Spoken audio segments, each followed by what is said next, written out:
दोस्तों, आज हम आपको देवों की भूमि हरिद्वार में घटी एक घटना के बारे में बताने जा रहे हैं, जहां पर मात्र 16 साल की लड़की गंगा नदी में भागने लगी।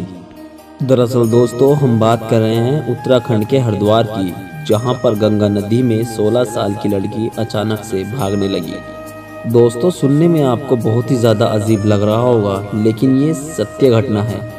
कहते हैं कि एक बार भगवान भोलेनाथ की कृपा किसी पर हो जाए तो वह भवसागर पार कर जाता है।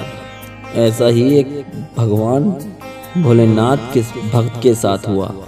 तो चलिए दोस्तों, वीडियो को आगे बढ़ाते हैं। दोस्तों, बहुत पहले की बात है, हरिद्वार में एक नागा साधु की कुटिया थी, जहां पर नागा साधु भगवान भोलेनाथ को याद करते और उनकी तपस्या किया करते थे। वो अपने सरल स्वभाव के कारण अत्यंत कुशल थे और साधु पूरे दिन महादेव के मंत्रों का जाप करते रहते थे। दोस्तों, हरिद्वार से कुछ दूर रीना नाम की लड़की उस साधु महाराज के लिए खाना खाने के लिए लेकर आती थी। उसके बाद रीना सभी साधुओं को खाना खिलाती थी। एक दिन रीना साधु के लिए देर से खाना लाई। इस पर साधु ने बड़े सरल प्रभाव से पूछा कि पुत्री, आज तुम्हें आने में इतनी देर कैसे हो गई? रीना ने कहा कि नदी पार करने में नाव देर से मिली, इसीलिए मुझे आने में थोड़ी देर हो गई। फिर वह साधु महाराज बड़े प्रभाव से बोला कि बेटी, लोग तो भगवान भोलेनाथ के साथ भव का सागर को पार कर जाते हैं, तू एक नदी पार नहीं कर सकती। रीना पर बाबा की बातों का गहरा प्रभाव पड़ता है। अगले दिन रीना सुबह सुबह बाबा के द्वार पर खाना लेकर पहुंची। बाबा ने पूछा कि रीना, आज तुम इतनी जल्दी खाना कैसे ले आई?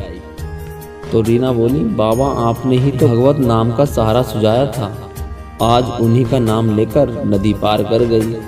अब नाम का सहारा लेकर इसकी ज़रूरत नहीं पड़ेगी। उस साधु ने भगवत नाम का सुझाव दिया तो था, लेकिन उस साधु को इसका सुझाव नहीं था। उन्हें लगा कि रीना इस बात को उनसे हास्य में कह रही है। लेकिन जब बाबा प्रमाण लेने नदी किनारे लेकर गए रीना को, तो वो चमत्कार देखकर बाबा की आंखें चौंधिया गई। रीना भगवान का नाम लेकर सहजता से नदी पार करने लगी। बाबा ने रीना को प्रणाम करते हुआ कहा कि हे बेटी, आज से तू ही मेरी गुरु है।